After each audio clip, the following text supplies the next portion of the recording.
श्री राम कथा, मर्यादा पुरुषोत्तम का संपूर्ण इतिहास, बालकांड और गुरु दीक्षा।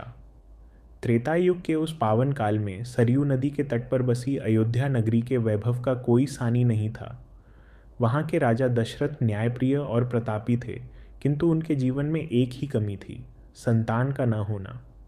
ऋषि वशिष्ठ की सलाह पर पुत्र का मेष्टि यज्ञ किया गया और स्वयं भगवान विष्णु ने रावण के अत्याचारों से पृथ्वी को मुक्त कराने के लिए श्री राम के रूप में अवतार लिया।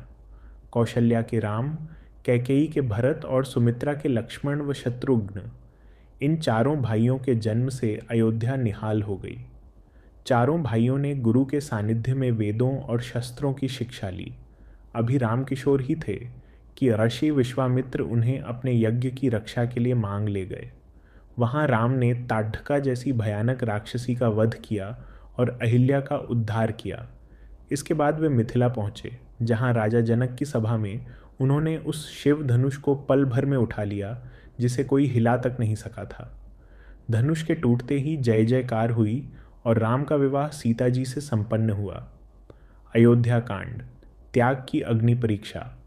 राम जब विवाह कर अयोध्या लौटे तो राजा दशरथ ने उनके राज्याभिषेक की तैयारी शुरू कर दी। पूरी नगरी फूलों से महक रही थी। तभी रानी कैकेयी की दासी मंथरा ने रानी के मन में ईर्ष्या का बीज बो दिया। कैकेयी ने राजा से अपने 2 पुराने वचन मांग लिए, भरत का राज तिलक और राम को 14 वर्ष का वनवास। महल में सन्नाटा पसर गया। दशरथ जी मूर्छित हो गए, लेकिन राम, उनके चेहरे पर वही शांत मुस्कान थी। पिता के वचन को निभाने के लिए उन्होंने पल भर में राजसी वस्त्र त्याग दिए। उनके साथ उनकी अर्धांगिनी सीता और भाई लक्ष्मण भी वन की ओर निकल पड़े। सरयू के तट पर केवट का प्रसंग हमें सिखाता है कि भगवान कभी ऊंच नीच नहीं देखते, वे तो सिर्फ प्रेम के भूखे हैं। अरण्यकांड, कपट और सीता। हरण। वनवास के दौरान राम ने दंडकारण्य में निवास किया और अर्षियों के यज्ञों को विघ्न डालने वाले राक्षसों का संहार किया। पंचवटी में रहते हुए रावण की बहन शूर्पणखा ने राम लक्ष्मण को रिझाने का प्रयास किया, जिसके फलस्वरूप लक्ष्मण ने उसके नाक कान काट दिए। इस अपमान का बदला लेने के लिए रावण ने कपट का जाल बुना। मामा मारीच को स्वर्ण मृग, सोने का हिरण बनाकर भेजा गया। माता सीता के हट पर राम हिरण के पीछे गए और लक्ष्मण भी सहायता के लिए निकल पड़े। सूनी कुटिया पाकर रावण साधु का वेश धरकर आया और सीता जी का अपहरण कर उन्हें लंका की अशोक वाटिका में ले गया। जब राम लौटे तो कुटिया खाली पाकर वे पागलों की तरह वन वन सीता को पुकारने लगे। मार्ग में मरणासन्न जटायु ने उन्हें रावण की दिशा बताई और प्रभु ने एक पक्षी का अंतिम संस्कार अपने पिता की भांति किया। किष्किंधा और सुंदरकांड, अटूट भक्ति। सीता जी की खोज में राम शबरी के आश्रम पहुँचे, जहाँ उन्होंने भक्ति के वश होकर शबरी के झूठे बेर खाए। यहीं उनकी भेंट हनुमान जी से हुई और फिर सुग्रीव के साथ मित्रता का हाथ बढ़ा। राम ने बाली का वध कर सुग्रीव को उनका राज्य वापस दिलाया। अब बारी थी समुद्र पार करने की। हनुमान जी ने अपनी शक्ति को पहचाना और एक विशाल छलांग लगाकर लंका पहुँचे।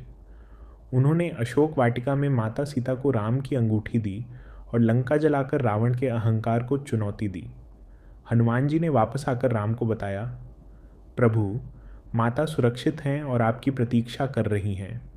लंका कांड, धर्म का महासंग्राम। समुद्र के किनारे पहुंचकर वानर सेना ने पत्थरों पर राम नाम लिखकर राम सेतु का निर्माण किया। लंका के मैदान में धर्म और अधर्म का सबसे बड़ा युद्ध शुरू हुआ। लक्ष्मण जब मेघनाद के प्रहार से मूर्छित हुए तो हनुमान जी पूरा द्रोणागिरी पर्वत उठा लाए। कुंभकर्ण और मेघनाद जैसे योद्धा धराशायी हुए। अंत में राम और रावण का आमना सामना हुआ।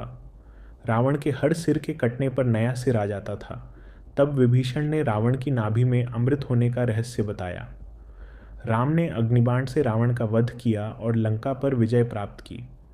अग्नि परीक्षा के बाद माता सीता के साथ राम 14 वर्ष पूरे कर पुष्पक विमान से अयोध्या लौटे। निष्कर्ष और राम राज्य।